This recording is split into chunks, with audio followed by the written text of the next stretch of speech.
Eu diria que é quase impossível a essa altura do campeonato, a menos de uma espécie de suicídio, né? Um mútuo, que eu acho que não vigorará, entende? Eu acho que são duas coisas diferentes. E nesse sentido é bom pensar a alternativa Biden, ou Biden, sei lá, né? Eu tenho a impressão que se ele é eleito, ele não vai diminuir a pressão sobre a China, mas certamente dará a ela um nível levemente mais diplomático ou sofisticado, não é? É, digamos que é uma coisa que, evidentemente, Pompeu, Bolton, Trump não tem muito, não tem esse viés. É, isso significa que eu acho que se abrirão formas de negociação e acordo em vários campos e haverá um aperto diplomático e militar em outros campos, feitos de uma maneira mais, talvez sutil, mas não menos intensa na parte militar, na parte tecnológica. Tá certo? A questão, entretanto, né, na questão, por exemplo, isso é típico, a questão do Huawei, né, qual é a acusação? A acusação é de que é uma tecnologia de duplo uso, não é? Mas todas as acusações que são feitas pelo Trump são nitidamente fundadas na experiência própria, não é? Tá certo? Quer dizer, o que ele não é que eles estejam perdendo a corrida tecnológica. Em alguns campos, e nesse do 5G, sim, são alguns campos, nos milhares de campos onde eles monopolizam, tá certo? Agora, são campos estratégicos? Sim, é. Este aí é para a questão militar. Na questão informacional, que também é militar ou paramilitar, não é? Eles têm o monopólio de todos esses canais. E o que está acontecendo? Não é que os chineses estão chegando igual, não, estão entrando. É a mesma coisa com os russos, com o Sputnik, com a. Como é que chama o negócio do Russian Today e vários outros centros de informação, divulgação e que estão difundindo uma narrativa diferente da americana. Está muito aquém da capacidade americana, controla ainda 70% da informação que circula no mundo. Mas, digamos assim, apareceu alguém que te belisca no calcanhar, né? E isso é intolerável. Nessa lógica desse sistema, você não existe essa ideia. Não, não estamos. Pô, só tem uma diferença aí, muito, deixa para lá. Não tem isso. Qualquer diminuição de diferença e nesse caso dessa guerra cibernética é fundamental, porque isso envolve a guerra no espaço, envolve a ponta hoje da tecnologia bélica toda, onde está a pesquisa, e aí sim eles estão pau a pau. Tá certo? A coisa dos enxames de drones, que se interconectam, que se falam, que não usam petróleo, que não sei, isso eles estão pau a pau, quando não, os chineses e os russos estão na frente. Tá? Então, é uma questão extremamente complexa de pensar. Né? Inúmeros analistas que olham pelo lado econômico consideram que é impossível já essas alturas, depois de tudo que fizeram. Não será com esses ataques verborrágicos desse Pompeu e do próprio Trump que eles vão desativar. Os chineses têm reagido de uma forma bastante moderada. Não interessa aos chineses essa ruptura. Eles batem quando batem neles, mas não interessa. Digamos assim, até talvez não lhes interesse, porque como o raciocínio deles é em tempo brodeliano, eles são é o único povo que pensa hoje, o dia a dia, com a temporalidade brodeliana. Né? Que foi o que o Mao Tse Tung, acho que disse ao Kissinger, quando Kissinger perguntou sobre a coisa de Taiwan. Também tem a famosa historinha da Revolução Francesa, mas também tem a coisa de Taiwan. Né? E o Mao teria dito ao Kissinger, não, isso já depois, quando o Mao já estava mais para lá do que para cá. Ele disse, não se preocupe, não. Nós não temos nenhuma pressa. Até é bom que vocês fiquem com Taiwan. Né? Mas ela acabará sendo nossa. Mas pode ser daqui a um século, não importa. 50 anos, tá bem. Não é? Então é uma perspectiva se vocês prestam atenção, né? Quem pauta hoje o planejamento global são eles, porque eles pensam 2050.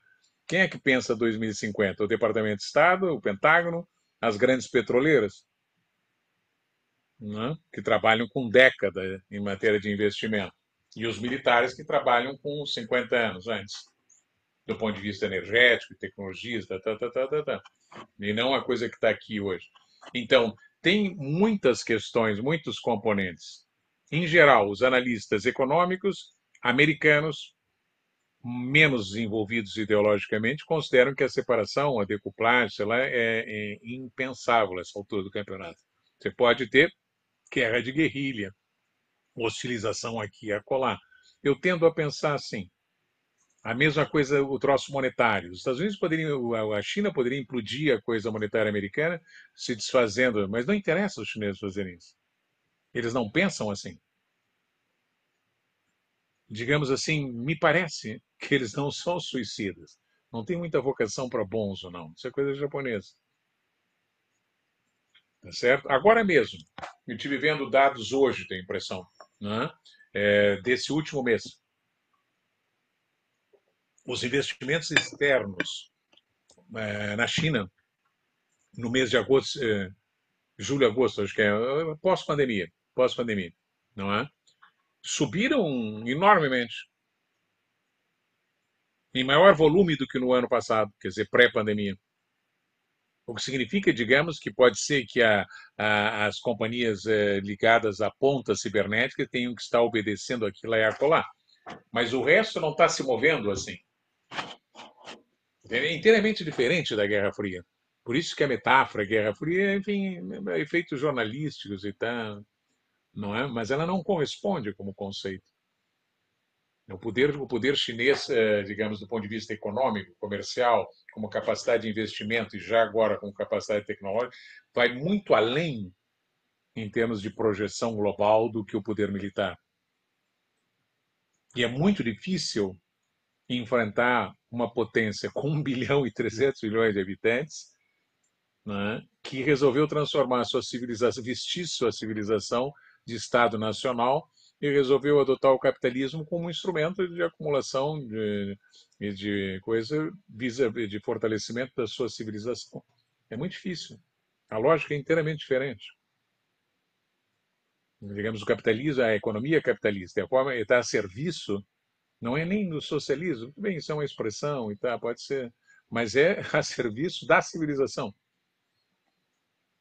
Para eles, é tanto faz quanto tanto fez. É uma coisa que eles adotaram e fazem com proficiência cada vez maior. Mas aí você coloca o teu adversário numa situação porque são as tuas mesmas regras. Se vocês lerem o documento que os chineses fizeram semana passada ou retrasada junto com os russos, muito importante, né? Muito importante. É uma espécie de declaração ao mundo do projeto deles. É fantástico, é fantástico. Eles são o que eles dizem, digamos assim, é o que talvez o Kant gostaria de ouvir. Se ele for um pouco mais atualizado, não fosse tão provinciano, tá certo? E alemão, mas ele gostaria de ouvir. Todas as metas, o ideal da questão da integração, da globalização, do respeito às instituições, do respeito à Organização Mundial da Saúde, da solução coletiva do problema da pandemia, enfim, um verdadeiro manifesto humanitário. Se esse manifesto tivesse sido lançado em 1991, você diria, o Clinton não teria capacidade de fazer isso, mas digamos a equipe dele poderia ter feito algo igual. Então aqui fez assim, fez uma cambalhota. É isso aí que me fez falar uma metáfora que eu usei acho que há uns 2 anos atrás, mas que agora vai ser o título de um livro que estou lançando nas próximas semanas, que se chama exatamente a Síndrome de Babel.